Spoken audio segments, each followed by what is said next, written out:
What is going on, everybody? Mario Munguia here in Fighting Hub. Another episode of Work in Progress podcast with my boy, my fellow booker, Abe Gonzalez, fights ATW, fightsaroundtheworld.com. What's going on, champ? We in the building today, right on time. It's a new day because it's a new day. It is a new day. That's right. That's right. Listen, we were talking about Raw before we went on air, and we were talking about, some of the different topics that are coming up for today. Overall grades as we head into the Netflix era. Abe, what'd you think of Raw last night in a vacuum? Yeah, it was a super mid show. I think it was just mid to me, man. Like, definitely it had some highlights, but overall, it was mid to me. I didn't. I listen. They can't all be great, right? But last night they mailed it in a little bit. Yeah. Yeah. Yeah, I had wrote in my recap. If you go to fightsatw.com, fights around the world, you can read my recap from last night. And I talked about how it's this countdown era right now to the Netflix January 6th. And every time we get into one of these positions, we're moving to Fox, we're moving to TNN, Hmm. we're moving to whatever, right? It always there's this lull right here, right? I agree with you. Last night was midday night Raw, okay? And I think though the one saving grace for me is, even though we didn't get a lot of interesting things to happen, there were a lot of little aspects tucked away into Raw that make me at least I feel like at least hopeful that we are going to get some really good stuff, because there was just a bunch of little Easter eggs tucked in. You know what I mean? Liv saying some weird stuff to Finn, kind of trolling a little bit, it felt like. And then you had Cody coming out of the office. You had just all these little things, that took place last night. Even with the CM Punk stuff. So yeah, it was mid, I agree, but it does leave room for hope. Um, but yeah, I say we Mario, start at you, the you see this? You see yeah, this right here? yeah. They went like this. Melded in, huh? Okay, mailed it in. Mailed Yo, it in, man. you're not wrong, man. You're not wrong. Listen, let's start at Gunther Balor as we wait for the numbers to jump up and everybody to join on. Because that is, I think, the most mid aspect of all. It Super. made no sense for Balor to begin with. So then they throw Priest out there. The whole beginning of Raw just felt like 90 minutes before the show, they said, "Oh, shoot, we got Gunther and Balor. Wait, what are we doing again?" Like, that's kind of how it felt. But Gunther face, Abe, I can't with that. Gunther face makes zero sense. What are you thinking here? Bro, he better pack those Levi jeans in a suitcase and get the hell out of there. Like, whatever, man. You know what? I think that this all feels like Gunther is going to go away for a long time. Really? Yes. This is what this Wow. feels like. This feels like Gunther is about to be taking a few months off for a little bit and get repackaged later on in the year. This is what this feels like. Yeah, but see, here's the thing to me though. Why would they make him or put him in this feud with Finn Balor of all people, right? To do that. If you're gonna do that, I think it feels like it's got to be done in a way where you like have a faction, put them on the shelf for good. But I don't know, like I don't like anything face about Gunther right now. It just didn't feel natural. And then at the end of the day, he ends up beating up Priest anyway. I'll be honest, Abe, and I don't know if you got this vibe, but they're just started to feel like, whoa, maybe Balor has a chance while we're listening to this promo, recapturing the glory from 8 years ago when you were the first Universal Champion. And it just felt like they were really trying to go somewhere with it and tell that story, because that is the story for Balor. That's the story that's been missing. He had the world on his shoulders, or the world on a string, whatever you want to say. and he was the first champion. He had this alter ego character that would sell 1 million toys, and that's all Vince needs. And they were ready. He gets hurt, serious injury that takes him out, and he seems to lose favor with the company.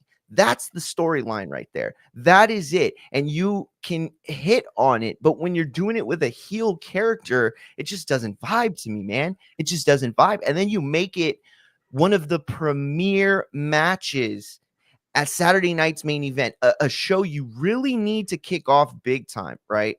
Abe, what do you think as far as introducing Priest? Is it just a smokescreen to make things make sense, or is there a chance that Gunther walks out of Saturday night without the title? You forgot to mention that Finn Balor also picked him up a nice little Latina and got married in between that time too. You Oh forgot yeah, about yeah. I forgot about that. that. Congrats. All right, so I think that there's a good chance. And let me tell you what all this is leading to. Walk with me because I think you're gonna Tell me, like champ. this. I I like it. think you're I gonna like it like this. already. You'll start walking with me, but not holding my hand like Turkey. Like just walk beside me for a second here. I got you, champ. These roads is leading to your boy, Dominic Mysterio getting that title. I think He it's gonna done? happen. I Yeah, think it's you gonna think so? happen. Really? He's on board. So Yo, check I this was out. this close to Check coming in this like a out. cholo So today. so this is what's gonna happen. All right. Finn might win it on Saturday. Okay. Finn might win it on Saturday. Dom is gonna win Money in the Bank. And Finn will probably go up against Priest or something along those lines. And Dom is gonna cash in on him at Mm, Mania. yeah, It's I love it. happening. I'm ready. I'm ready for that Dom era to begin, champ. It's I'm ready for that happening. Dom era to It's begin. happening. I'm telling you right now, Dom is getting Money in the Bank. He's cashing in on Finn or Damian Priest. It just makes more sense on Finn the way they're putting the story on it right now, the Yeah, direction that they're taking it. It's almost like Dom is kind of plotting in the background, waiting for his opportunity. Like he's that's like, exactly how it feels. yeah, he's like, yeah. Talk that shit. Keep talking. Okay, I got you. When my time comes, because Dom is he's a planner, he's a thinker, he's scheming, always scheming, right? When his time comes, oh yeah, he's gonna cash in and he's gonna be the new champ. And listen, Las Vegas, not a bad place to do that. Yeah, I think either Balor or Priest wins the title. If you do, and this is the other way you could do it on Saturday, you can have Dom mistakenly hit Balor when he was supposed to hit Priest, which causes Priest to win the title, builds the tension between Balor and Dom, and then maybe Royal Rumble or something. Finn gets the title. I don't know. Somewhere in that mix of Finn, Priest, and Dom results in Dom getting the briefcase and then the title later. Everything I liked about it, there's every aspect of it. Not only do I appreciate the creative storytelling that you got going, but I'll say I also have picked up on the vibes, right? There was this line, and this is how I'm going to introduce this, right? There was this line Liv said last night when she was like, hey, can you give, she was talking to Finn after Finn just learned that not only will Priest be added to the main event to make it a triple threat on Saturday, but he will also have to defend his tag team titles with JD against the War Raiders on Monday Night Raw next week. So he leaves, right? Adam Pearce leaves, and she's talking to Finn, and she's like, Finn, don't worry about it. Look, can you give us any like tips or whatever for me and Raquel's singles matches tonight? And then like flirty Liv way that she has, and she's like, because we just want to win with Finn, or like we just want to listen to Finn to win, or something like that. I can't remember, but it felt so manipulative. You know what I mean? And like, look, maybe that's just the Mario from, high school who got his heart broken by the cheerleader blonde. But at the end of the day, there's something in that girl's eyes that I don't trust. And I will say that if you're going to walk Dom to the heavyweight title, which I'm fully with, I think he has to have a mouthpiece.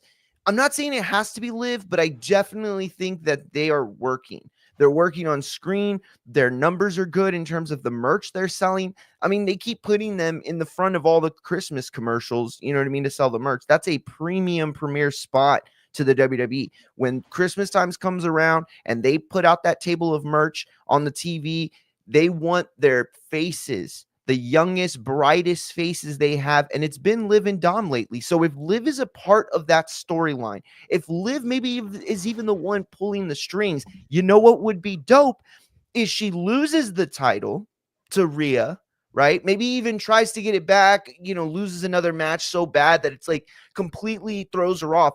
And then she becomes so obsessed with the heavyweight title that she positions Dom in a way where it's like her whole thing, you know what I mean? And like she's holding it, she's walking around it, like she's got his balls in his purse still. And that gives you a whole arc with Dom where, he can, be face at some point. But ultimately, I like where you're going with it. I just don't want it to stretch out that long. Money in the Bank, WrestleMania, like all these things are way too long to continue to have this Judgment Day mid-card act continue to eat up personnel on the roster. I'm sorry. It just, you know what I mean? Like, I just don't think they can make it interesting for that long. Shout out to Machine Gun Matt in the chat. Says, y'all think Dom going to SmackDown alone, or are they going to swap the women's champions? Oof, good call. I don't know, man. But we're definitely going to talk about what these swaps are going to be. Let me tell you this. I think that you got to remember that we've got taped sessions coming up for the end of the month, through the end of the month. Not many big things happening.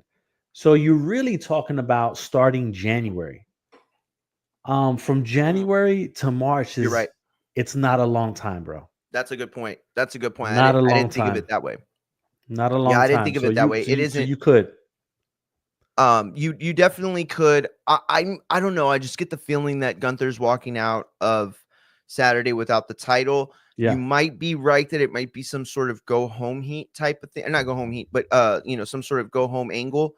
So that he's off screen for a little bit. Gunther still looks great and everything. He's been on camera consecutively for a while now. You know what I mean? Like everybody needed a break. Undertaker, Bret Hart, Stone Cold, Shawn Michaels, The Rock, Hogan. There isn't a wrestler in the biz that has worked at the tippity top, that has done it year in, year out, without needing that break to come back to get that pop because everybody missed you. You know what I'm saying? Mm-hmm. Matt says he's got a list of names ready to cook as far as who's moving where. Definitely want to talk about that. You want to get into that, or do you want to get into the? Yeah, I mean, listen, I'm not like. I think that it's going to be. I don't think it's going to be as dedicated, at least not for the top names, as it used to be, because so like for instance, they were talking about Cody Rhodes to Raw, right? Mm-hmm. But there's a poster for SmackDown in San Diego that Cody Rhodes is on the cover of for January. Yeah, you know what I mean. So it's like I think that I'm not buying too much into like people who's like solely being on the show or whatever, but yeah, me too. Yeah, I mean it is what it is. I think let's see how the chips fall on that. I'm not like it's not the like motivating me to be like, oh yeah, I want to see who's what. I think that once it happens, then we could kind of figure out like what direction each one is going, if they even doing that, or if they're going to be doing, people crossing over into both shows. Yeah, look, I know that we got the thing on SmackDown where they're talking about, cross or trades or whatever. It just so happens that Chad Gable is on SmackDown to talk about being traded to SmackDown and then faces off against Cody, right? Now we see Cody come out of Adam Pearce's office, last night. And it kind of lends itself to the same sort of thing, right? You see one guy interact with Cody talking about cross brand, and then we see Cody next week on the other brand. So it's leading me into this idea. Now, I will say this. We know that for Raw, the people booked are Roman Reigns, John Cena, Cody's going to be there. Like, so all the big names are going to already be there on Raw. I feel like they have to have something big. They have to have names associated with this move in the same way that SmackDown had when they went to Fox. Remember, they were having Fox and USA or NBC basically competing against each other as far as who was going to be on what show. And there were Fox execs that were making specific demands, saying that they assumed Roman Reigns was going to be on the premiere show and that they wanted The Fiend at the time to be a SmackDown character. So I think that we're going to see that same sort of pull. And to me, Cody just makes so much sense for Raw to be that white hot baby face while Roman's on the other side being that, I mean, I guess he's a face too still or now, but ultimately I just think that you saw that cross promotion. So there's something there. And come Raw, you can't just have all these people make these, pop entrances, right? You have to have some substance there. So if John Cena is going to be on Raw, Cody's going to be on Raw, that's a huge show to entice people to keep coming back, right? You can't just put on a big event like Paul and Tyson, where it's like a circus where you get everybody in for their ticket and then you shice them with a terrible show. No, this is completely different. When they show up on January 6th, your ultimate goal is to get them to come back. You want to return the seats because you put on Paul and Tyson every Monday. You know what I'm saying? So I just think they need those big names. And I think Cody very much suffices that. I will also say real quick, I don't know if you caught it. I'm sure you did, but coming out of the office, he turns to Woods and Kofi, and they're getting shit all night, right? And he's like, you two should be ashamed of yourself, right? And Woods makes this comment about Cody in high school and not being like a good guy. And it goes back to this whole story with them in the podcast about how they both went to high school together. They were wrestlers in opposing schools. And that Woods said that Cody was just super cocky. He was like an a-hole D-bag. Even Woods' parents run into Cody all these years later in WWE, and they're like, hey, Cody's not a dickhead anymore. Like, you know what I mean? So it's like this whole funny little thing they kind of brought back around for those people in the know. What'd you think? Look, Mario. Bang, bang. That Cody turn is happening, man. I'm trying to tell you. Yikes. I'm trying to tell you. And listen, you the can new believe leader me. of the New Day. you can believe me if you want to or not. Whether it happens today, tomorrow, next month, 6 months, that Cody heel coming, bro. It's coming around that corner, and when it hits, it's gonna hit hard. Yeah, it's gonna hit hard. There's gonna be I don't kids. know, man. I can't see it yet. There's gonna be kids crying all over that arena. Yeah.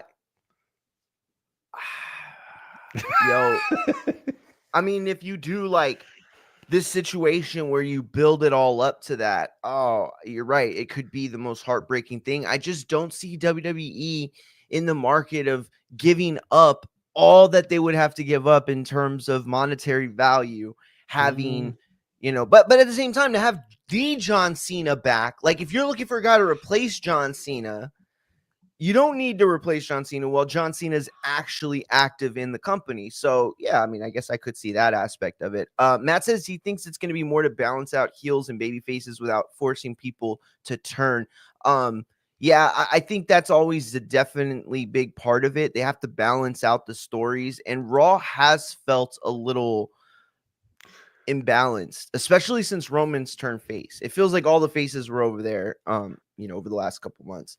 Hey, Mark, put the link in the comments so people could call. Oh, awesome. Thank you. Thank you for reminding me. So listen, I say we get into the Kofi Woods New Day of it all. Last week they turned huge upsetting things with Big E. Big E's left an emotional wreck as the fans are cheering his name. The heat last night for the New Day was scorching. It was off the charts heat. And it wasn't pumped in music. I was just gonna Pumped say in that. audio. I was gonna say, was Yeah. it a little bit pumped in? Just a Was little it? bit? I don't Listen, know. I don't know. All I know is I saw the visual cues in the audience of people, the thumbs down, the pointed fingers, the middle fingers, all of that as the ruckus grew. So if you were ever going to pump it in, wow, that was a time you picked the most opportune time of all. But Abe, where is this all heading? Because the one thing we didn't get was anyone to actually oppose New Day. It's all just faces that are like, oh, you guys are dicks now, or crew members like, I ain't shaking that hand. Cody telling them, nah, no, in your face. Where does it go? What do we do with this? Yeah, see, that's the big mystery. Honestly, I don't know. I don't know because the original plan was for Xavier Woods to turn and for it to be Kofi and the big man before he got, basically fired. And then that all changed. But this is, let me tell you, the type of heat they got Dom heat last night. Yes. Which is a great thing. You know what I mean? Um, Now the question becomes like, what do they do with that heat? I have to believe that heat was anticipated, which tells me Yeah, you think that so? Big E has some sort of role soon. It's not going to be the next couple weeks. It's going to marinate a little bit. Again, January is when everything kicks off. They're mailing everything in because you got tape shows and everything else. I think Yes. January is when we start seeing what this storyline produces. Yeah. Okay. I think you're probably right on that. And just a heads up, the link is in the YouTube chat. I'm also going to put it in the Twitch and the IG if anybody wants to jump on to get their call off against any of the topics that we have today. Or anything else you want to bring up wrestling wise. So yeah, I agree with you there, Abe. Man, shout out to Matt. He said something that I thought of for a second, but didn't really think of. But him saying it, I'm giving him all the credit. He said, "Yo, was it me or was Kofi dressed similar to Swerve Strickland?" Yo, it sparked in my mind, but I think it was because I liked it so much. I was like, yo, this doesn't feel. The one thing I was afraid of Kofi being heel was it feeling goofy or unauthentic because he just seems like such a good guy. I met Kofi one time in an airport, and they were ribbing Cody. He had his IC belt with him out, and basically they were all laughing at him because he had it in the airport, and he just seemed like a cool guy. You know what I mean? So I was worried about that, but he, it looked good. It looked good. Look, I can't imagine Biggie comes back in any kind of physical way, but there's got to be something he's going to do. Like, who could he bring out that would match New Day in a way that could make this all make sense? It's the only way I can see this coming to a head because this much heat demands a pay-per-view match. This much heat demands a proper program, a proper feud that is played out, and yet there's no face in sight. There's no face in sight for this thing. Now, outside of the Usos, who have the New Day have had a feud with in years past? That's maybe not with the WWE right now. Let's see. That's what we probably need to be looking at. That's a good question. Because they're going on this trend of bringing back like old rivalries kind of thing and resurfacing them. So I would probably start there, see who's some of the old rivalries that people forgot about and kind of reintroduce that, and Big E maybe being their manager. That's a good point. I remember you booked it that way when we were on the actual episode, or the week before the episode was going to come out, and I thought that was a really interesting thing. And then I remember seeing Biggie come out, and I thought, oh shit, Abe booked this to a T. Now I have no idea what's going to Yeah. happen. Here's the thing, and Matt thinks it was a little pumped in too. He said, I think pumped in a little because people were chanting New Day sucks at the same time, and he's right. I remember hearing that where they were chanting, oh, I don't remember. I think it was like Big E or something like that. And then all of a sudden you heard the New Day sucks, go back and forth. Kind of how they used to do the Cena sucks, let's go Cena. And that was kind of what they were getting. And so the mark in me was like, oh, this is just so crazy in that arena that the fans can't even decide what chant they're doing. But I don't know. It could have been a little pumped in, that's for sure, because it was a wild heat moment, but at the same time, does this change anything for the New Day? Like, I don't think Kofi is all of a sudden going to be propelled to the main event, nor Woods. So what are we in store for? I really hope that this just isn't another mid-card act that gets lost in the shuffle, because ultimately we see where all this goes. Because last night, New Day, or if New Day wanted any semblance or examples of what could happen if they don't find a proper story to tell, it was in the Wyatt Six last night. They saw their future in the Wyatt Six last night, because the Wyatt Six lost their first match, which is not that big of a deal, but they were one of the hottest, biggest acts at the time. They had all the hype. With no plans, though, now we're forced to put them in this position where they raise back up. So with New Day having all this heat, I don't know where they go. Unless New Day joins Karrion Kross and they build that faction even more. Yeah, that could be cool, but right now it just feels like the Karrion Kross stuff is it needs so much more work to get back. Like, yeah, I don't really like it. Had. Yeah. Oh, me neither. But it does at least make sense though, Abe, because remember, that's the whole Woods getting in his ear. You know what I mean? Like, what did you think of the Wyatt Six taking their first loss last night? With a returning Paul Ellering.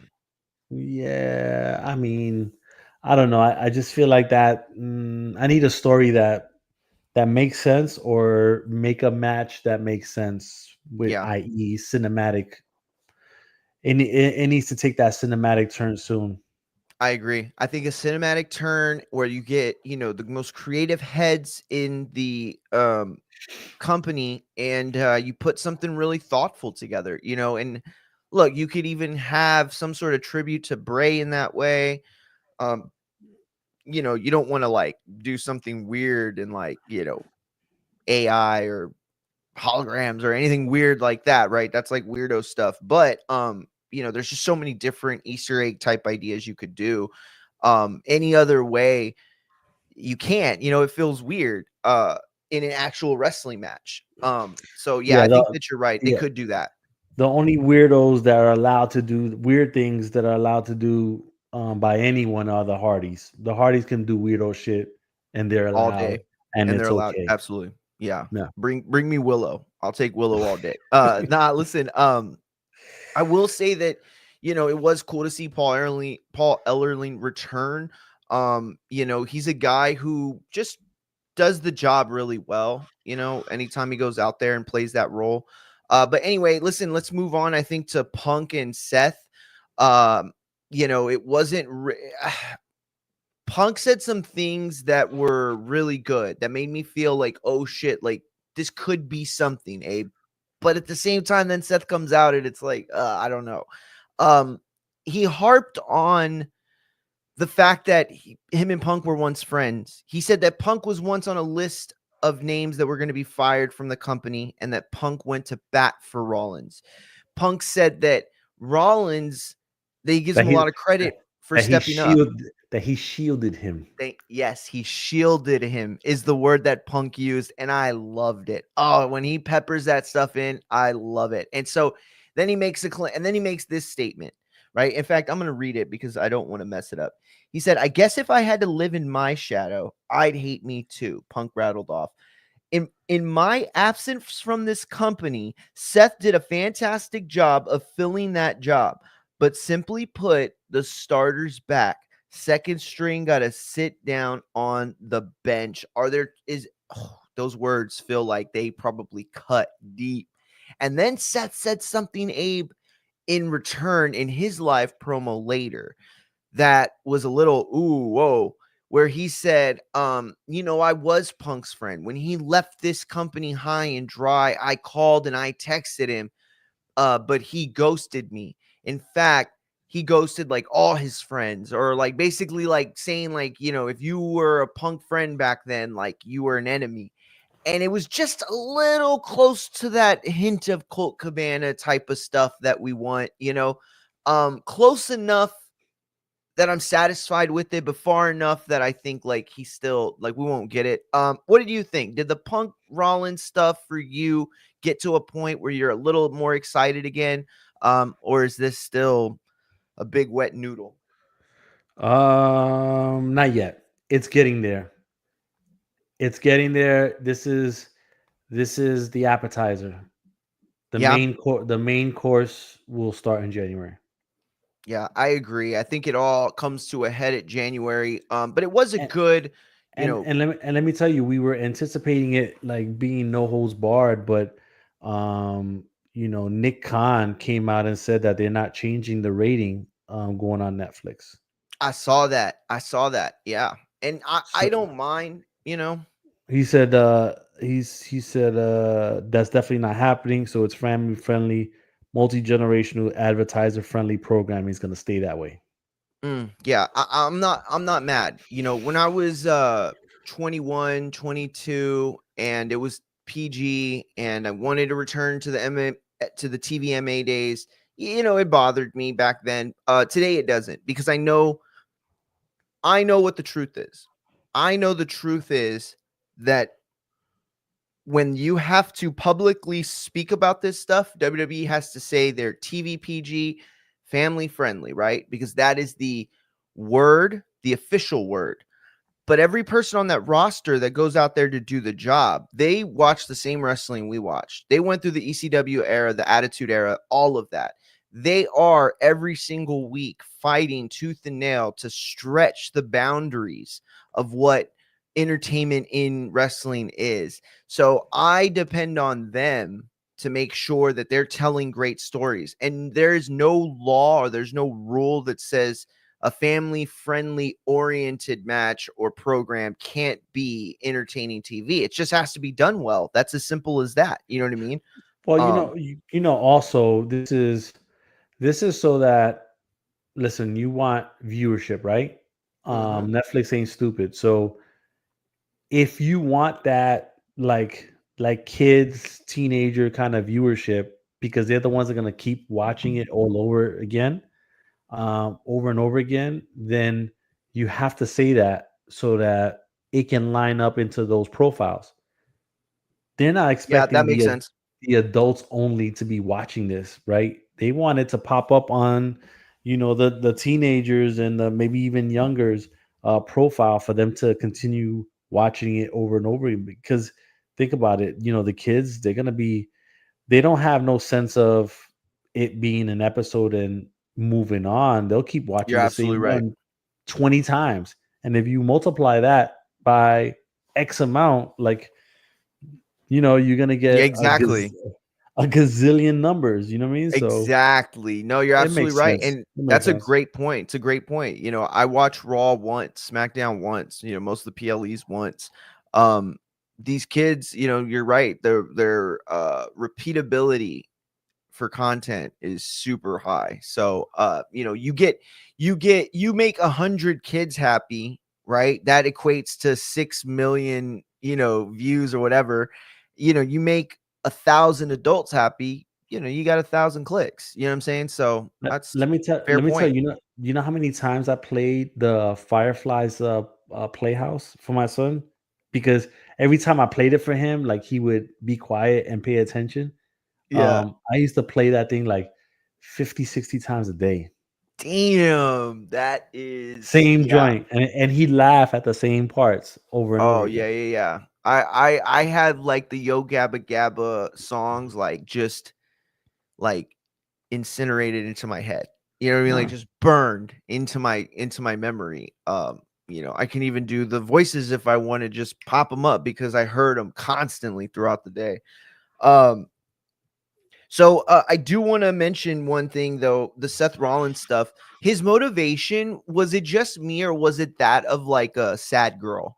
Like not even a girl. I don't even know why I said that. I should have said it. Like a broken up partner, like somebody whose heart was broken. Basically, his whole motivation, Abe, was Punk never called me back. Like he even used the word ghosted. I was like, oh man, dude, do you not like interact with any of your kid fans or your younger fans? Because using the word ghosted makes you sound like a jilted ex. It makes it sound like a jilted ex. I don't like the motivation that Seth came out with. Like all this anger, calling him a cancer. You called the man a cancer. Why?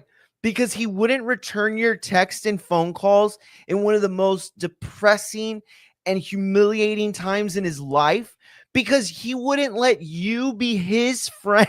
Like, what? What are you talking about, dude? Like, that's not a friendship. Like you're acting like you're a jilted lover. It's weird. It's a weird concept, a weird motivation. I'm gonna be honest about it. I Um, think this is just this is it's all appetizer stuff. all Fill it, appetizer. fill in the time, man. I'm telling you, Here's the look. problem though. Appetizers can ruin the dinner, Abe. Appetizers, you're right. And here's the problem though. If they're mailing in too many of these orders, it could spoil the main entree. You know what I'm saying? Matt said, "Dear Punk, I wrote you, but you still ain't calling." That's what it sounded like.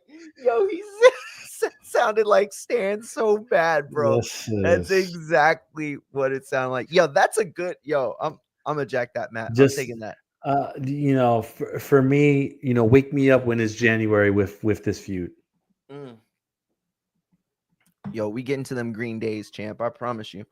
Hmm. So listen, what else was there on Raw? There was something another thing that let me see. Oh, the McIntyre return. That speak Uh, of another motivation that was severely lacking. And that I, plays into the whole thing with Sammy and Seth that was like, wait, I, what the freak I, is I, going th- I thought you were good. I thought for a second you were about to say Pete Dunne, and I was about to hit the trash can on it, man. on? Pete Dunne, go back to Yo. NXT, bro. Yo, what about Drew though? Go back to Scotland. Yo, come back when you got a reason to come back. You came back to fight. You came back to fight Sammy because he teamed up with the guy that you couldn't beat up, that you couldn't get rid of. Like you're mad at like oh man, Hey, it's hey, funny, but at the same time it's. hey, McIntyre, man, go back to Memphis for a second, and then Yo, that's harsh, bro. we'll give you a call when we think you're ready. Yikes. Yikes. Hey, but I'll tell you what though. I'll tell you what. Saturday night main events is a little more um exciting with Sammy McIntyre on it. Just because they're two bigger names. Like for all we knew we were going to get Andrade and somebody in a speed match rematch. You know what I mean? Like at least this is two guys that are high mid carders. But yeah, this Saturday night main events, man, I don't know if you want to kick it off with this yet, but I Yeah, don't know. yeah, It just doesn't have that feel. we can go into it. Listen, we already talked about the Gunther and what that's going to happen Yeah. in this one. Um, the main event is interesting. Kevin Owens versus Cody Rhodes. I mean, I said this last week's show. I think this is the moment where Cody drops the title. I think Bum Cody. bum I bum. think Cody drops the title, bro. Wow. Wow. Wow. And then somehow, some way, he'll get it back Royal Rumble, or he'll get it back Elimination Chamber, or one of those PLEs. Like he'll get it back. Um, what's the PLE in January? There isn't one. It's the Royal Rumbles February 1st. Oh, okay. So February 1st. Yeah, maybe he fights KO at the Rumble for the title and then he wins it back. I think Yeah, this is the type of disruption that the WWE needs going into the new deal. Now Cody is back to chasing the belt again. yeah. I like that. I like that, and I'll tell you what. I think KO's the guy to reward too. If you're gonna get to a point, Abe, where you're gonna have The Rock, John Cena, Roman Reigns, Cody, Jacob Fatu feels like a real player, or like he could be, Braun Breaker, Gunther, all these other guys that are shooting up the ladder. KO gets lost in the woods a little bit in this. I Mhm. really felt like he would have been a good AEW guy. Maybe this isn't the greatest time to go to that company. I get that. So, he's But let me tell probably you, fortunate. it's and like I said before, you know who's going to cost Cody the title? Randy Orton. I hope so. I hope so. I'm ready for them. I'm ready for them. R They have so much RK history. RKO out of nowhere.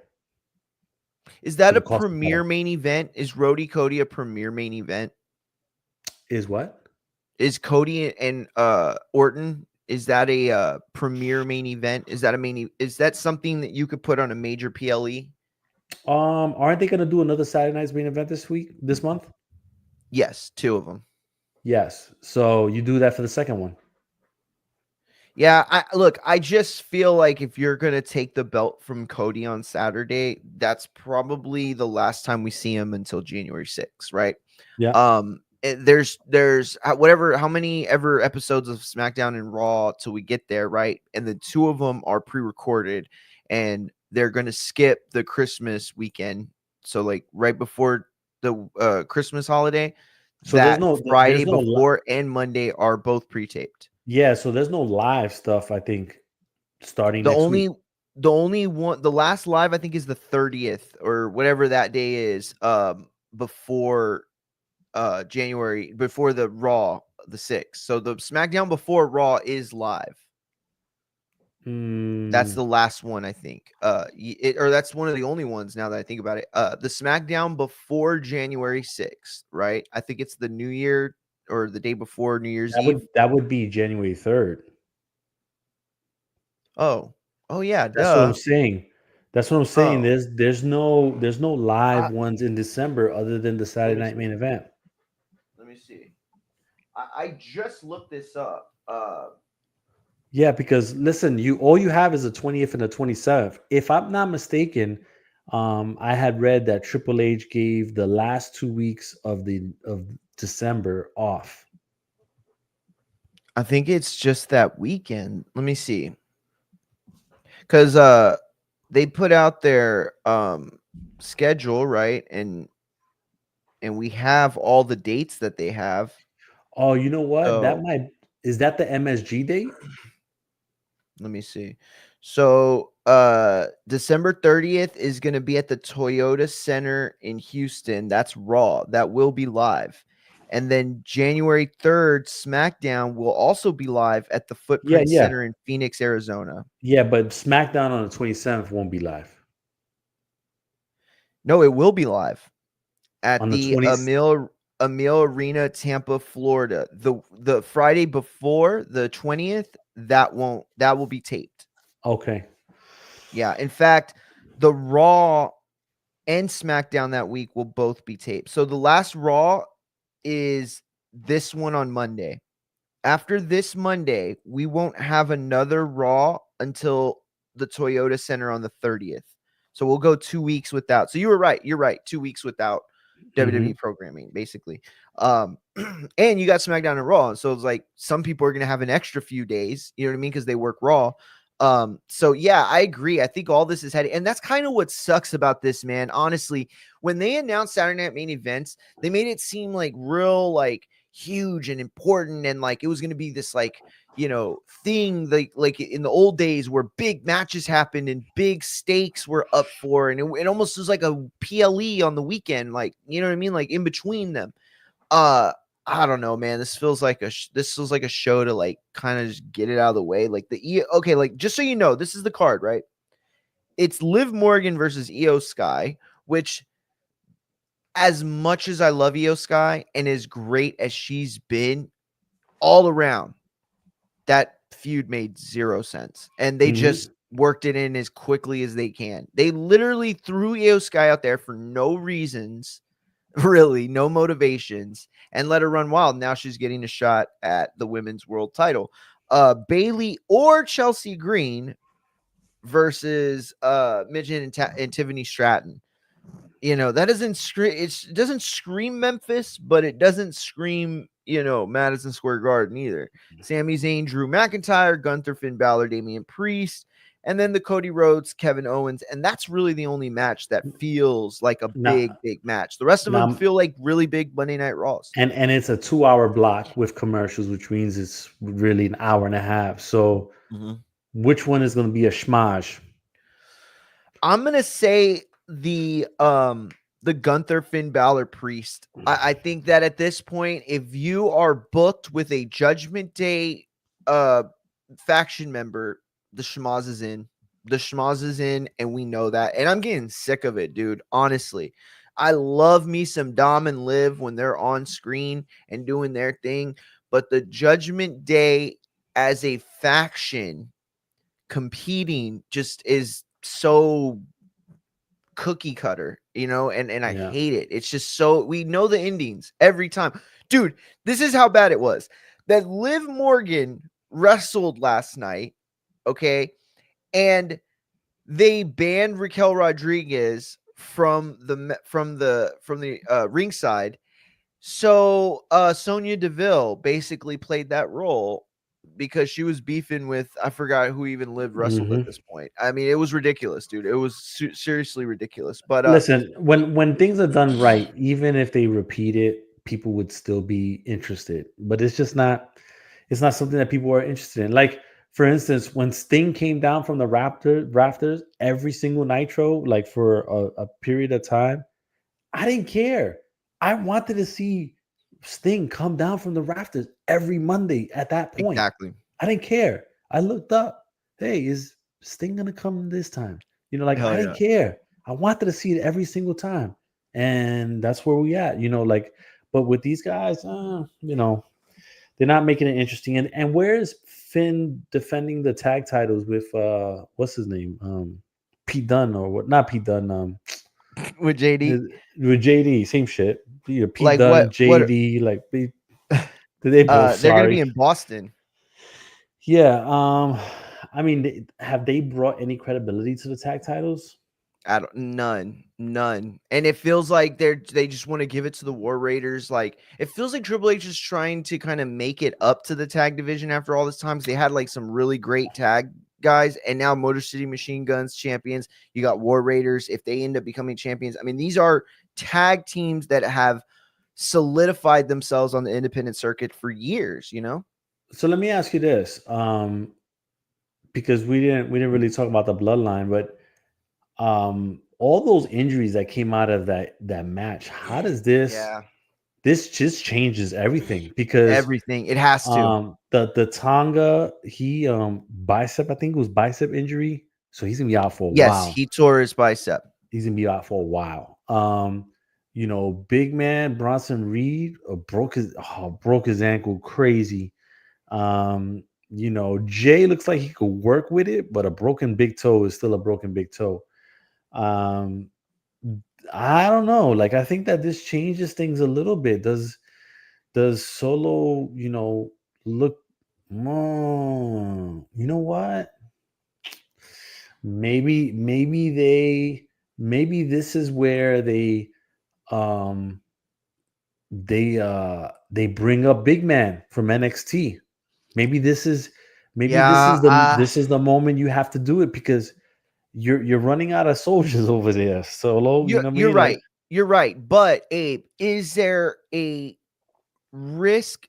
Is it a risk not worth taking if you bring him up at a point only because you need bodies? Because let's be honest, Tongaloa was a body, right? So if you do that, you risk bringing him up before he's really ready, meaning that yes, he could probably fill the role as the guy with glasses that doesn't talk but just looks really big in the background for now. But when he gets to a point where he needs to work the mic, where he has to carry a program, is he going to be ready? Is he going to have the time and the care and the nurturing that a superstar needs to develop from that indie style into a WWE guy who can go every single week? Do you risk ruining your potential first round rookie quarterback that's going to take you to the Super Bowl for the next 10 years? This, I don't know. I don't know if this is the time to do it. This is my thing. The bloodline storyline is not forever, right? It's not forever. You're right. So, why wait for you to make that move and it not even be relevant in 12 months? And then you bring him up and he's just another cog in the machine, or you bring him up now, you take that chance, and if it doesn't work out, cool, you could always send them back to NXT. Yeah, that's a fair point. That's a fair point because I remember when they first started sending down people to NXT. I've been a baseball fan my whole life, played baseball in college. I mean, kind of. And I remember thinking this feels like when a major league player gets sent down to the minors. And the implication in that is that this person has something wrong with him. Now, not in like a weird way, but like more like they're not getting the hits or they're not throwing the curveball the way they used to. Their fastball's down a bunch of miles per hour. But the NXT move has not necessarily correlated in guys who are done or finished or getting ready to be cut. Not at all. In fact, some of them have turned things around. And yes, there are the Baron Corbins of the world that you can send anywhere and they're not going to get over. But ultimately, they've used that successfully. That's why when you make these comments about Pete Dunne, I know you're not a fan of him. I am willing to see him go to NXT because I believe if you see what I saw in him in the independent circuits, you'd become a fan of his too. And so if he can only get that done at NXT, well, then NXT is the only place where he can shine the brightest. So it's not like sending guys down to the minors, not at all. So you're right. That could be an option, but for a guy with that package, Abe, I don't know. Like if you you got The Rock, right, Abe? You got The Rock. We go back to Survivor Series in 1996.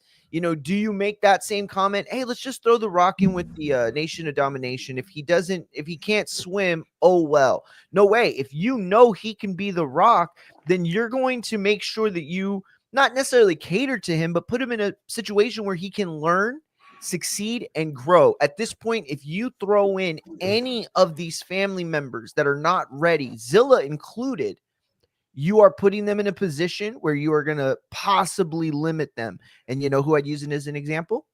Solo Sikoa. Solo was doing really well in NXT. He was so well, they thought he was going to be able to just swim with the Sharks. And it looked like he could in the position that he was. But the moment that they tried to give him more than he was ready for, more than the experience he was able to gain in NXT, what happened? The fans turned. The roster seems to have turned, and it feels like there's a shift coming. So I just don't know if the answer is throw in more Tongas, throw in more whatever, I forgot the other last name. I just don't know if that can be the answer every time. It's going to get a big pop. You're 100% right about that. But do you hurt your long-term booking with them? I don't know. Yeah, I don't know. Yeah. Listen, you go to NXT not because you suck, but it's just because you're not connecting with the fan base of the WWE universe at that level, which is fine. Not everybody connects. I'm gonna give you an example because I was watching this for like the umpteenth time. Like Bobby Roode was a super duper star on NXT. Mm-hmm. Did that end up translating into the WWE? No, Not at all. Not at all. But his run in NXT, sheesh. When him and Shinsuke, at Takeover Orlando, like there was 14,000 people there giving a crazy main roster pop for these two at the time. Point is that I think that there's some guys that will always just be good at that level and be acceptable at that level, and will never be like a big star at the main roster, and that's okay. Not everybody's gonna make it. Not everybody's gonna be not everybody's gonna hit 300 and hit 20 home runs. You're gonna have guys that hit 250 and get you, 100 RBIs with 2 home runs, using the baseball analogy. You need those guys to fill in the time, fill in the lineup, right? Um, but yeah, I don't think it's too early. I think you pull the trigger on that now more than ever, especially if there is, uncertainty on when the Rock is coming back, how that's going to play and everything else. The It's interesting because that Raw in LA, like that just feels like a Rock appearance is going to happen. I just don't see a situation where it doesn't. Um, I don't. I don't. And let me ask you this: would you be mad if they ended up setting up if they pivoted for a second and set up a Rock versus Cena? No, if it's a Undertaker Shawn Michaels situation where they have their own like world sort of that's separate from like the main storyline. You know what I mean? Like I don't want it to be the storyline, right? Like I don't want it to be so important that it's for the fate of the bloodline. Like not at all. It should be something that is similar to like Shawn and Undertaker, where they were both at this immortal place in their career still doing it, and they went out there to show everybody what the best in the world can do regardless of age. And let's be honest, Undertaker and Shawn Michaels legacy was only lifted even higher after those types of matches. So no, I don't think there's a Now let me ask you this, and Matt brought up the guy that I was thinking of as Matt said I well. would be very upset. Carmelo Hayes is a perfect Yes, good example. call, Matt. Yes. So I I think that you have to send Carmelo Hayes down to NXT at some No, point. oh, no, no, not yet, not yet. That's a bad look. That ruins him, I think. Because no, it doesn't. Because listen, Trick Williams is coming up. He's gonna be on Netflix. That is for sure. He was part of the trailer. He is going to be on Netflix. You gotta who are you gonna replace him with on NXT? I don't think there's anybody. See what I'm saying? You inject the Carmelo Hayes that's already established. He can, work that up, regain the title, regain his momentum, and then come back when the coast is clear after 25. Yeah, I mean that's certainly a way to handle it. Um, he's got so much talent that it feels like exactly what you're trying to do is put him on ice. And I'm not saying there's anything necessarily wrong with that. I just don't know if that's like the kind of utilization. Like you send him back to NXT, what is he doing? Like he's been the champ. Like he's accomplished all that and it wasn't that long ago since he did it. But is it better than him being treated like a low card act, that he's basically become. They've put him in matches with Cody and they just can't get him to take off the way that Braun Breaker took off. And, and Mm-hmm. and I really think that if you look at Braun Breaker and Hayes side by side and what they're capable of doing talent wise, I think that most people would look at it, most casuals would look at it and say, you know what, that Hayes guy is the guy to watch. But there's just something when you watch him live as a package, you can just see Braun Breaker is still, he's so much more comfortable, I think, than Hayes is at this point.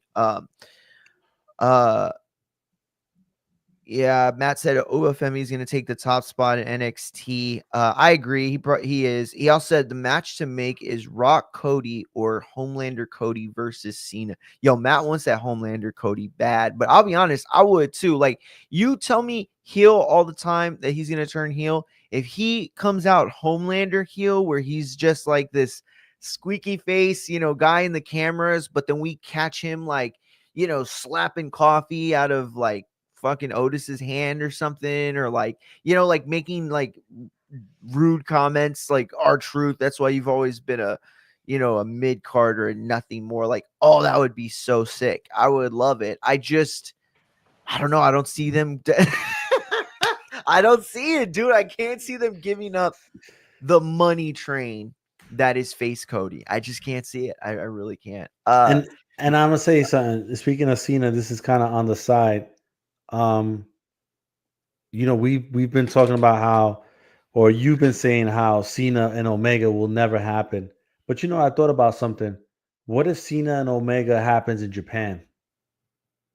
In what, like in WWE's going to Japan? No, just in Japan, period, because they've done business where they sent WWE stars to Japan to compete. The How last I couple don't. months, Yeah, I mean that is true, but come on, man. If they're gonna make Cena Omega, and you do that that in would the be Tokyo something Dome. on Mania. That would be something No, like, no, no, not unless the Japanese pay that licensing fee. look, I think that there was a time where the way the promotion of pro wrestling worked, you could make something like that get off. We saw Ali in that era and what they were able to do with him. Um, I just feel like we live in such a era where everybody's trying to like bolster that next event, right? Everybody's the circus, ringer now or whatever it's called. And I don't think that anyone would be willing to create the circus that is Omega Cena for anything less than a top thing. And I agree, Tokyo Dome, all that is perfect if your fan service is for the Japanese. But Yeah, that match would not they wouldn't let that fan service be for the Japanese. That fan service, they would want it to be for the American audience with John Cena, because John Cena is the bigger star, and he yeah, overlaps Omega, but eclipses don't him even. but don't you think that aside from Cena, like Omega's looked at as John Cena in Japan? No, don't do that. Don't do that, Abe. Don't do that, because here's the thing. Okay, you know what? Hold on. Let me stop. There is a point that you're making that's fair, in the sense that the Japanese appreciate wrestling on a mainstream level that the US has not yet reached and may never reach. However, it is starting to be that now. We are starting in America to get to a point where wrestling is becoming, back to the where it, not maybe not in terms of numbers, but in terms of solidified amongst the big sports, baseball, football, all that kind of stuff.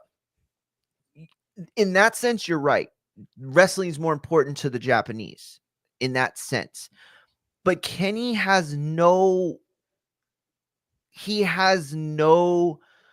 um reputation, I guess, outside of wrestling, right? With John Cena, there are people that are diehard John Cena fans that never saw him wrestle live once as a kid, or when he was in his prime. They love him because he's DC, what's his name? Peacemaker, right? Mm-hmm. They love him because he was hilarious in that comedy with the female comedian. I can't remember right now. They love him for all these other reasons, right? For his talk show appearances and his rapping and like just a bunch of things. So he appeals to a much broader demographic. You know what I'm saying? So it's like this. But there's no argument You're in that. I'm not but arguing with that. you're booking the biggest, most hottest wrestler versus in Japan, let's just say, versus the biggest, hottest act that happens to be coming back to wrestling. So John Cena has to take He's center the booking. biggest act. Is he the hottest act? Is arguable right now. Okay, that's fair. But then, what were we talking about Omega then, though, Abe? Because I mean, listen, as Well, hot as Omega is, he's been out a long time. So you could make that same case for him too. a long time is what, 6 months? Not 2 years, 3 years. As an active That's a fair. wrestler, you know what I mean? Like you got to look at that. This is the other thing.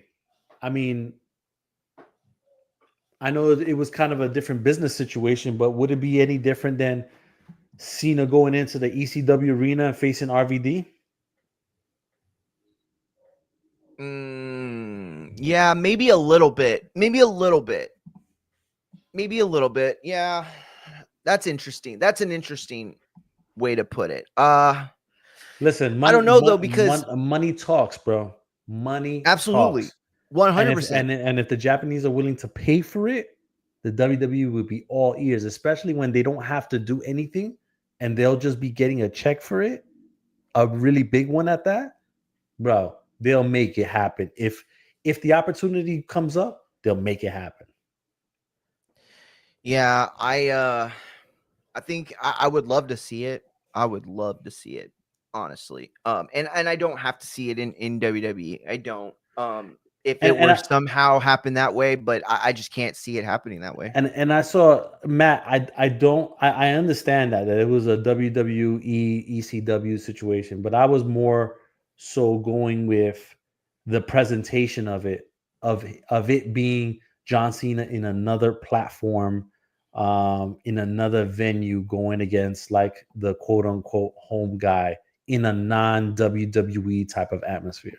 So that's basically It, what I was getting it at. definitely has that feel, but man, the millions that are attached to Cena's name now compared to then, I don't know. It just makes it so much different to me. Matt said the Japanese wrestling scene is dying. That's what all these wrestlers from there are coming over. He said they lost their best product to AEW, and WWE already had Kenny and Cena. Will never happen until Cena or Kenny leave one of their companies. Yeah, But that is Kenny's true. wrestling in Japan in January. Yeah, but they have that deal where he's able to. I don't know, man. Listen. Here's the thing: you may be right technically if it could happen, right?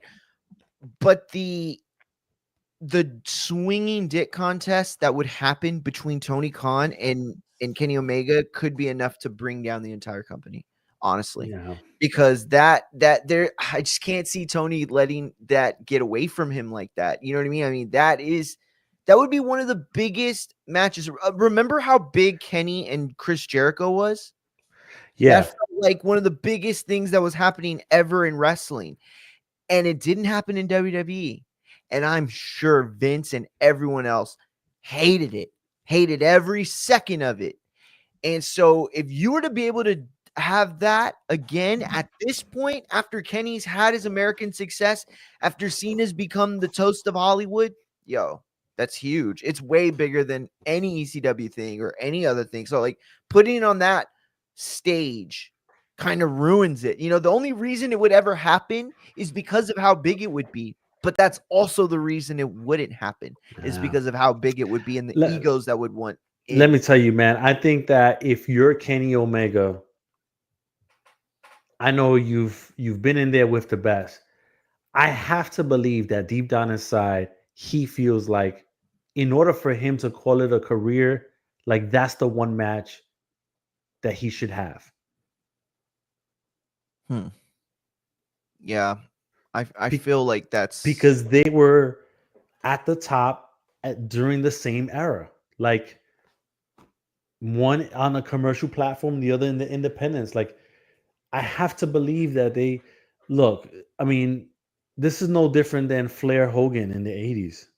Like Flair was the man in in the different territories, and then in WCW to a lesser extent than Hogan at WWE, but they were both the best. It had to happen. It eventually happened way past its expiration date, but it eventually happened. I feel like we're at the same thing here. It's way past its expiration date, but it really needs to happen though.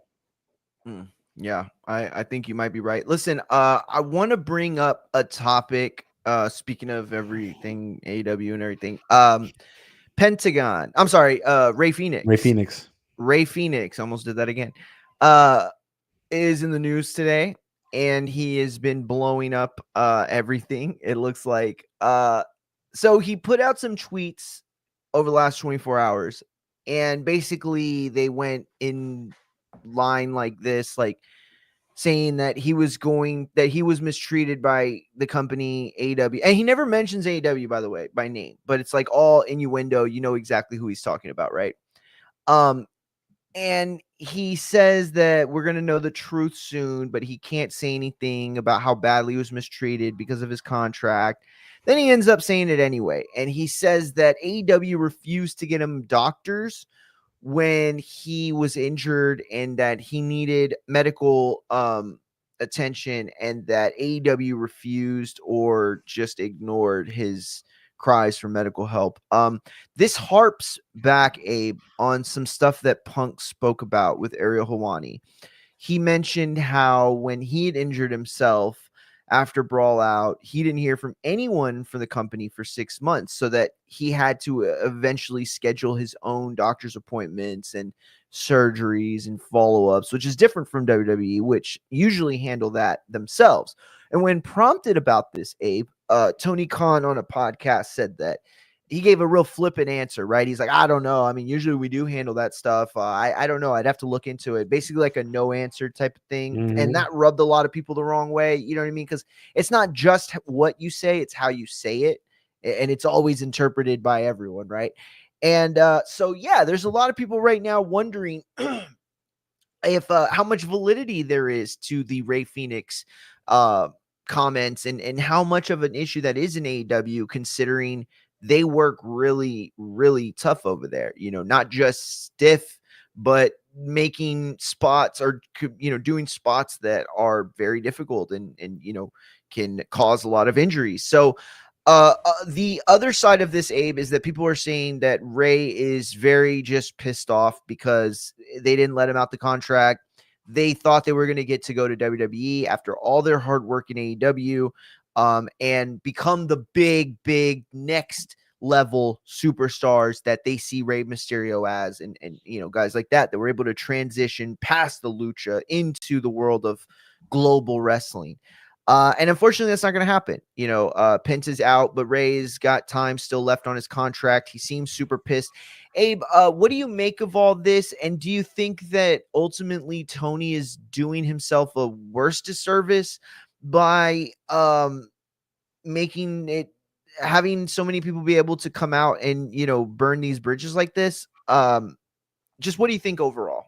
Yeah, I mean, listen, it might be a situation where, they're trying to kind of delay his, you know, eventual signing to WWE by, doing this and doing that or whatever.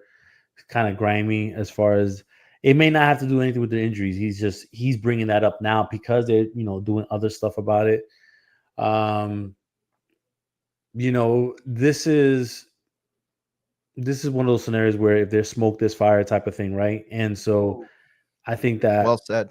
that Tony has to really gather his facts with the situation and put out a statement about it, because when you hear it from one person, you could kind of deflect, but when you hear it from multiple people and it's the same thing, you can't deflect that, and so you have to address it. And the only way you should address it is by gathering all the information. And if that means that your personnel was delinquent in that, then the only way you can really make a statement is by, showing those people the door and bringing in new folks, if that indeed is the problem.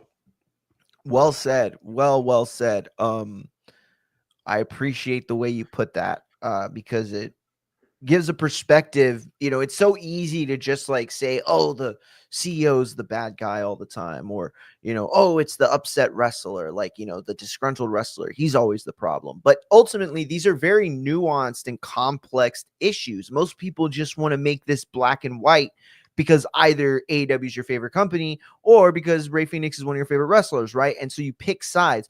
But ultimately, this is always business, and so it is complex. You know what I mean? Look, I can name probably a dozen guys that were injured over the last 2-3 years in AEW that have, said nothing but good things as far as how they were treated with the company and things like that. So, there's always two sides to these stories.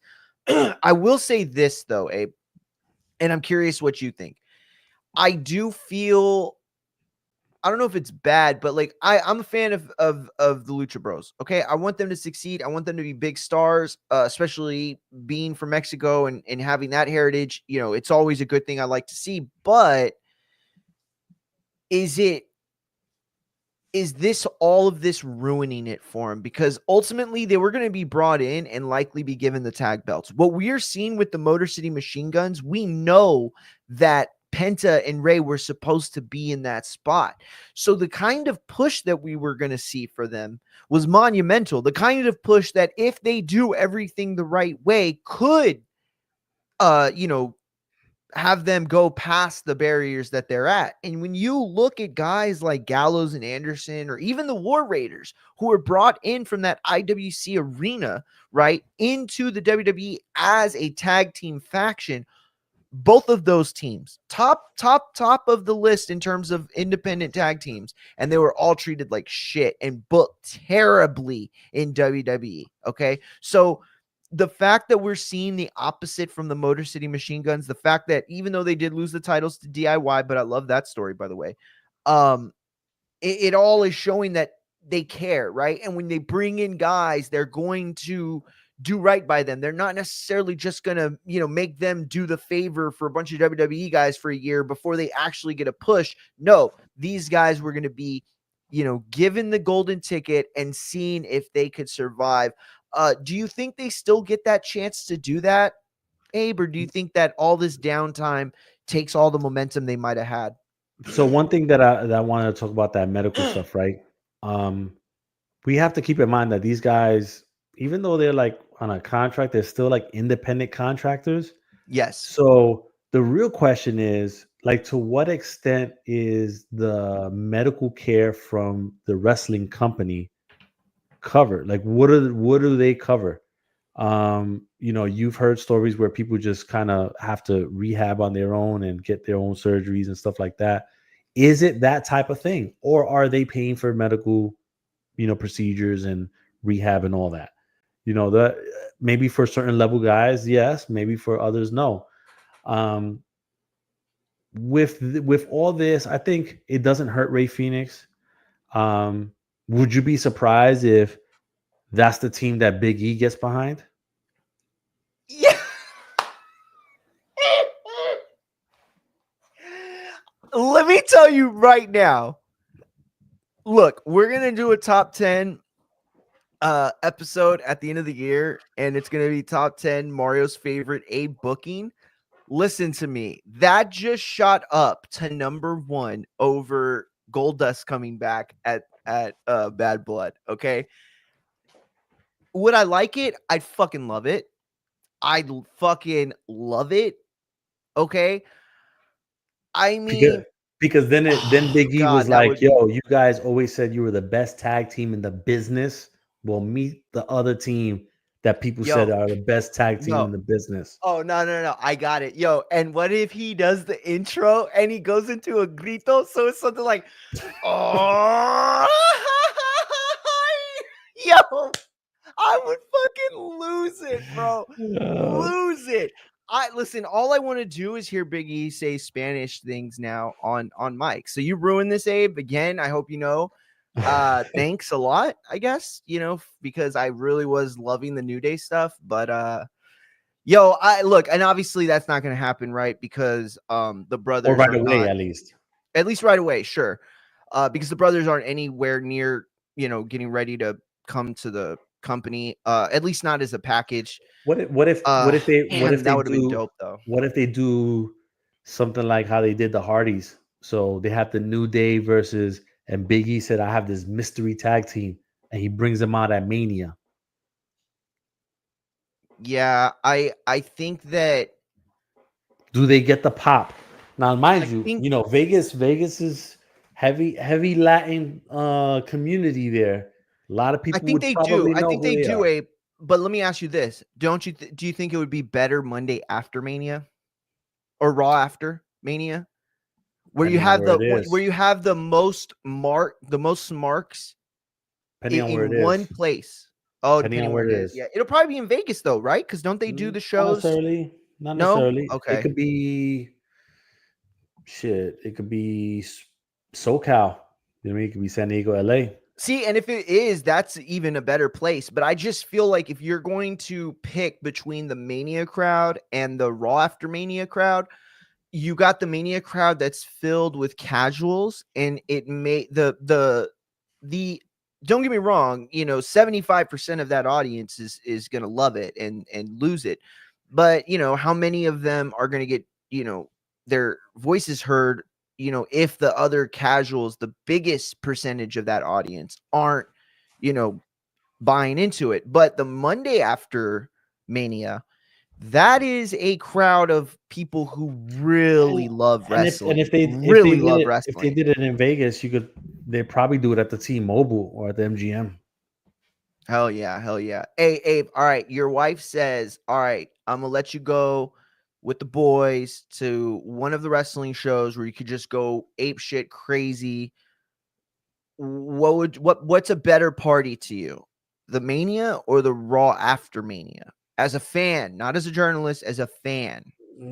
Because Mania is a huge arena where you don't really get to see the ring very well. You know what I mean? Like, and then the Raw after Mania is a better, more intimate experience. You know what I mean? So it's like the ultimate independent house show that is Raw after Mania, or the Disneyland Super Bowl. You know what I mean? Those are kind of your two choices, I feel like.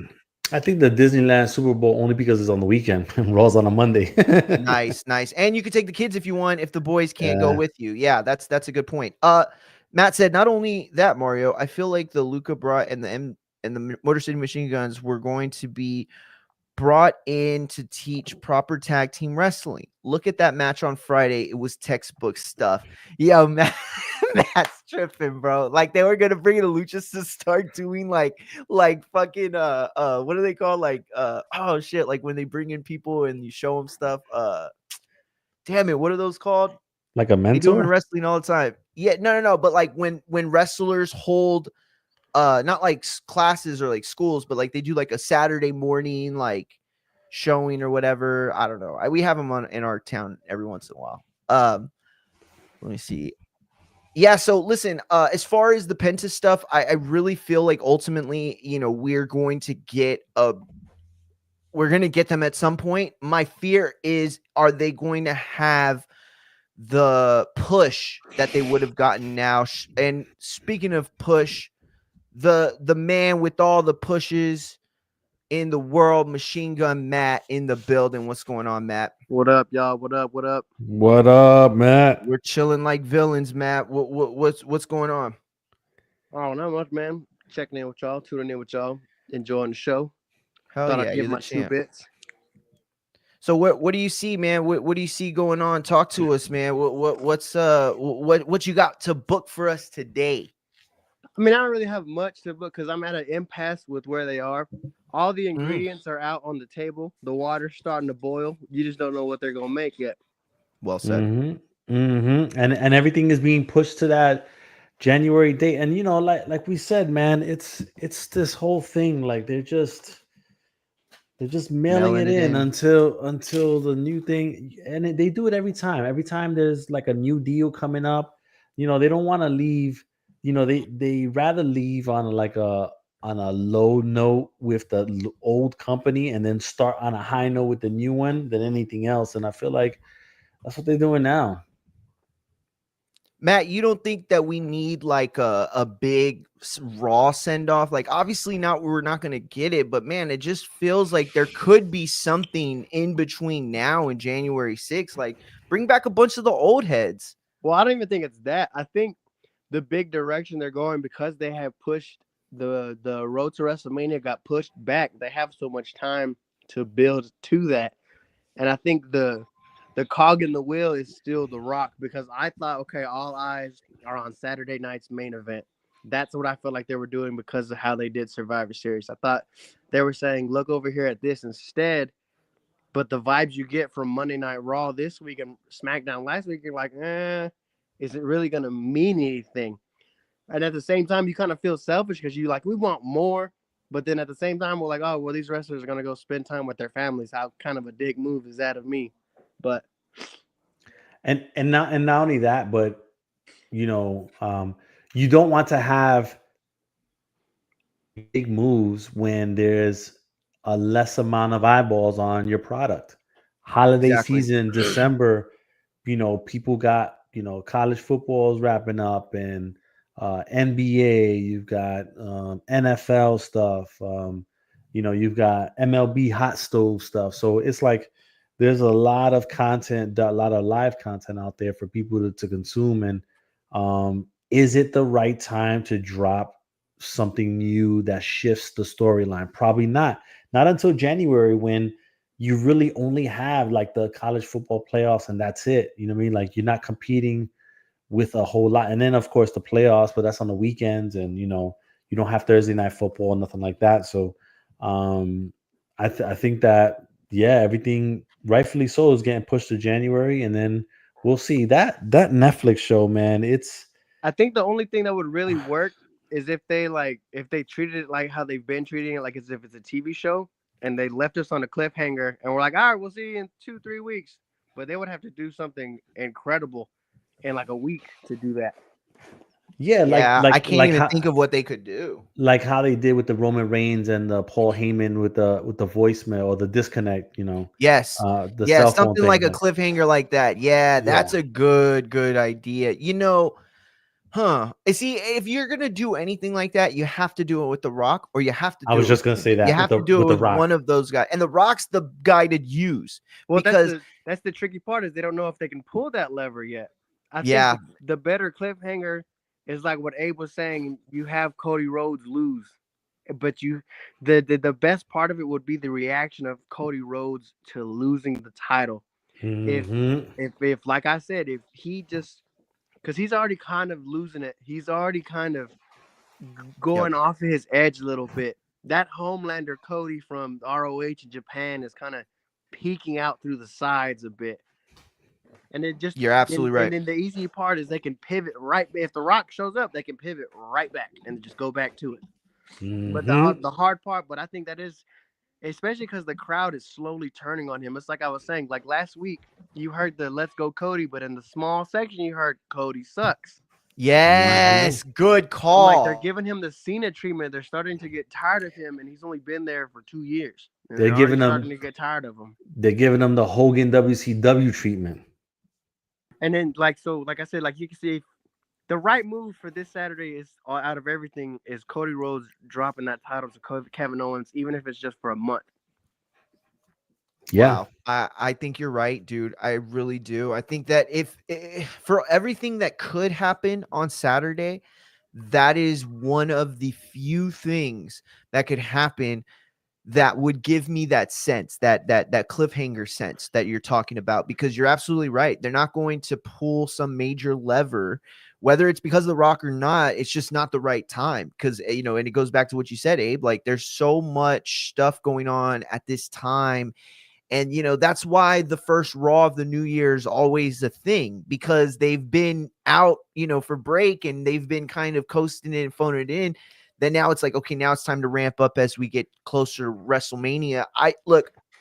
I have not heard The Rock is booked for WrestleMania. In fact, if anything, I've heard nothing but the opposite from people. And even though The Rock continues to refute these things, there's this part of me that knows that, like Abe said earlier, where there's smoke, there's fire. He may not be booked for Mania, but the fact that they don't have anything for sure penciled in means everything's on the table. And that can be either really exciting because we don't know what's coming next, like this Saturday, or it can be really, really shitty and boring when we realize that it's just a continuation of everything they did 7-8 months ago. You see, and that's the big problem, is The Rock lives in this world where he is The Rock, and everything he does matters, and everything he does resonates. And he thinks he can come in, give us this little, drop of whatever at SummerSlam, and then go off into the shadows for a bunch of months and come back and continue that revitalization and momentum. The truth is, The Rock, Hogan, Stone Cold, nobody can do that anymore. The Rock has to come back and solidify something. We need to know that he's Thanos, or that he's Doom, or that he's one of these guys, these big pulling the strings type of guys. Like, that's what we have to figure out. And if we could have that, then I think we'd be satisfied with telling the rest of that story, knowing that The Rock is the one now pulling these strings. Yeah. And what if that cliffhanger moment is at the end of Raw or SmackDown, the last live one, Solo coming out of his dressing room with the bloodline and seeing The Rock? And then they have a face-to-face That could be dope. That could be think- dope. I could rock with I that. would like that too, especially if it's The Rock. Like they imagine they walk out and The Rock has the Ulafala in his hand. He took it off. Ooh, shit. That would make That's it nasty. a lot more interesting. He's like, oh, Fuck yeah, it would. I gave you Or a chance. I was gone. Now I'm in charge. I'm playing off of that, Matt. If Solo comes out with it on, and all Rock doesn't even say nothing, all he does is stick his hand out, and And then go. Solo goes and gives it to him in his Yo. hand, Oh it. yeah, like he Book just it. like he big bros him. He just like and then, Yes. and then he Yes. walks out, and then he walks Book it. out. Book it. But he has to do this though. The give it, the bring it. yeah, the just The bring it. Yeah. That's what he's got to No, do. but And no, Solo goes, because maybe that can be kind of baby faces if you do it that way. I think he's getting a pop no matter what. Eh? I think you I know think he's he getting just that pop no matter yeah, what. but I think he just does it. I think he just does it like the final boss and just stick his hand out like in front of him, and just like you know what I'm asking for, and Solo look at Yo, that what's his name? I think that Dude. does work too because like you got to remember how Roman got it. It was because like the elders wanted the match between him and Dave. Those elders Oh, passed good away. call. And I That told makes Mario Rock that. and Yeah. Rikishi, that makes them the elders. That's right. I remember I had told you, Mario, about that part right there, right? Because he got put onto him, and now The Rock is sort of like the elder in that situation. He is. So- he represents it. Yes, absolutely. So he's probably gonna be like, "Yo, give it to me because I need to determine like who it should go to." Oh, dude, Matt, that's really, really good booking. I like that more than anything. And here's the one thing though. I'm not trying to break y'all's hearts, but one thing I've learned in my time in this entertainment gig is that if you want to look at the booking, if you want to see the future booking, you look at the merchandise.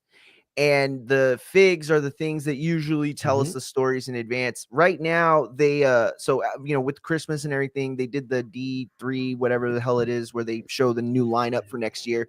And one of the figs that they have is the final boss. He's not called The Rock. He's not called the People's Champ. The box that the boxing card says the final boss. So that's the fig. That's the Rock fig of this year, right?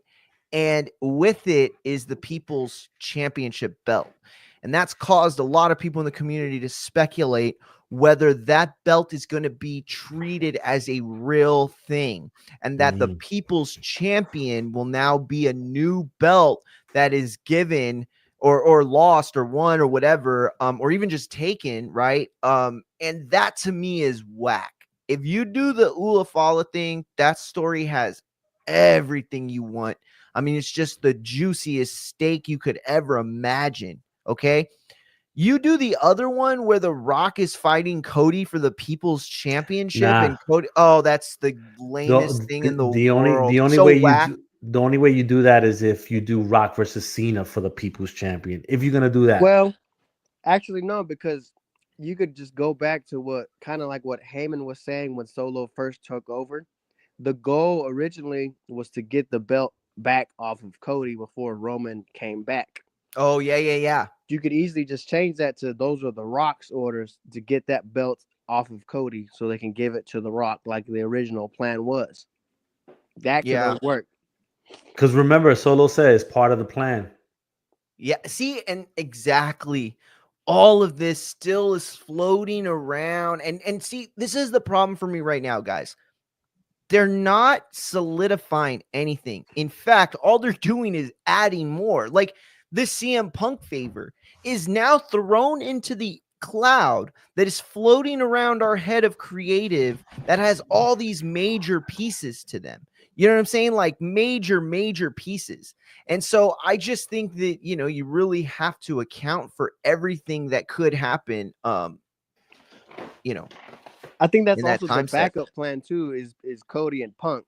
That's a bigger match than what people might perceive it to be, because especially with Punk's promo of how he started last week, he's talking about how he would use that favor to take the roads to WrestleMania, not the road.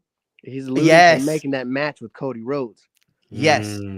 I agree. Mm, I agree. There was something to it, but But let I me think, tell and you also I that. think that Oh, favor, is gonna turn into taking out Seth Rollins.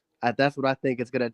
I think he's gonna get driven to a point on his quest to the title where he's not gonna use it to get the title, but to get Seth out of the way, that's setting a up a that's setting up that possible Seth and Roman match that we didn't get the rematch from the Rumble. I think in 21 where Roman lost by DQ. yeah, it's hard because if you're gonna make like Cody Rock, like Roman doesn't get that prime spot. I mean, it's you could do a number of things with him, dude. You know, I really think Jacob Fatu and Roman is closer than most people assume, mm, most people think. But I agree with what you said earlier, Abe. Like things are just so fluid right now. First of all, they were fluid because they were fluid. Okay. But second of all, that War Games match really took it out of everyone. I yeah. mean, I think if you're Triple H and you're playing Monday morning quarterback, which is never a fair thing to do, but it is helpful to learn from your mistakes, you look at it and you say, fuck, we should have just put Mellow Hayes and a bunch of the guys in that match, to put on a show, and then we should have just booked those other guys in a Survivor Series standard elimination match because it's not that you ruin it with the guys that lost, but it certainly takes away from the storyline that you were going to be telling. You know what I mean? Yeah, let me tell you something. And this is not going to happen, but this is kind of like a little bit of fantasy booking. But if the Solo thing would have happened that we were talking about with The Rock, would it be dope for Jacob Fatu to come in and be like, "Yo, Solo, why you giving this old man that Ula father?" And then him size up The Rock. Let me line you up real quick. Yo, Yeah, that moment, that would be an intense moment. That stare that's down between The hard. Rock and Yeah. Jacob Fatu. That would be great. Yes. That would go Yes. hard. Rock Jacob Fatu. Give it to me right now. That would be nuts. Could you Yes. imagine seeing him do the pop-up Samoan drop on The Rock? Yo, that would be crazy. Let me Yo, if line you you could up even real get quick. The Rock up, it's like 300 pounds of solid Yeah. muscle, bro. Yeah. Yeah. That's one of the dudes for real. But yeah, listen, Oh man. those are the topics for us today. At the end of the day, I want to thank everybody for tuning in. If you are listening live right now on any other platform other than YouTube, please head to the YouTube and hit the subscribe button. That's at Infighting Hub on YouTube. You go in, you subscribe, and guess what? You get to see Work in Progress and the Infighting podcast on Thursdays where we talk boxing and MMA. And yeah, you can go to fightsatw.com. That's fightsaroundtheworld.com and read all the latest boxing and wrestling going on there. Keep you tuned all the way through the Christmas break. And I don't think we're going to announce it yet, but we're talking about doing something special on January 6th Raw. We'll announce when we have figured out the details. But yeah, I am at Marmugia on all platforms, and you can follow at Infighting Pod on all platforms. Abe, you want to give out yours? Personals? Yeah, at AbeG718, Instagram, X, AbeG Boxing on YouTube. I'm gonna have Charles Conwell and there's still Tito Mercado interviews up this week. And fightsatw.com is the website. Check it out at fightsatw on X as well. And we appreciate all the supporters, the viewers, the listeners, the readers, and all that. Definitely 100%. Yeah, I'm definitely can't wait to check out that Charles Conwell interview you get because he's in a good matchup. Undefeated kid. He's got what card is he on? Saturday's Saturday's Golden Boy card, right? card. They fight Yeah, Saturday. Saturday. Yep. Yeah, that's right. Co-main event, if I'm not mistaken. Yep. This week there's a lot of good little boxing scraps on. Mhm. Pro Box has one. DAZN has a couple. Peacock. Yep. Natasha Boxer. Jonas is fighting. Yeah. Boxer. Boxer, yeah. And so a lot of good little fights this weekend for sure. But yeah, that has been Matt, you want to give out your socials real quick? Oh yeah, just back to Matt Garcia's 4 on Twitch. We had a small crowd last week of like 300 people, but that's a good enough crowd to get the fire kindling. So just keep hitting us up there. We're gonna keep hitting our zombies run, our COD runs, We're Bro. we're probably gonna get back into Dead by Daylight sometime soon because everybody loves the horror game. So Hell catch me yeah. there on the weekends. Champ, That's make up. sure you hit me with that link, champ. I definitely check y'all out. I Rock got out you. if I can. All right. Yeah, that's been the show. Until next Tuesday. Peace.